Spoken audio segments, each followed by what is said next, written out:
টানটান সামরিক উত্তেজনার মধ্যে পাকিস্তানের লাহোর সহ 9টি শহরে দফায় দফায় ড্রোন হামলা চালিয়েছে ভারত। 12টি ড্রোন ভূপাতিত করার দাবি করেছে পাকিস্তান। আর কাশ্মীর সীমান্তের নিয়ন্ত্রণ রেখায় পাকিস্তানের ব্যাপক গোলাবর্ষণে ভারতের এক সেনা সদস্য সহ নিহত হয়েছে অন্তত 13 জন। পাঞ্জাব প্রদেশের রাজধানী ওয়ালটন বিমানবন্দরের কাছে গোপালনগর এবং নাসিরাবাদ এলাকায় একাধিক বিস্ফোরণ হয়েছে।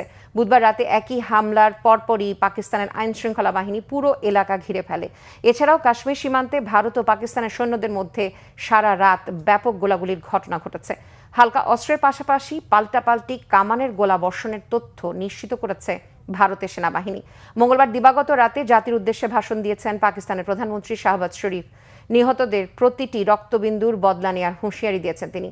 পাকিস্তানের ভেতরে চালানো ভারতের ঝটিকা আক্রমণ অপারেশন সিঁদুরের দাঁত ভাঙা জবাব দেওয়া হয়েছে বলেও দাবি করেন তিনি। এদিকে সংঘাত নিয়ে আলোচনার জন্য আজ সর্বদলীয় বৈঠক করেছেন ভারতের প্রধানমন্ত্রী নরেন্দ্র মোদী।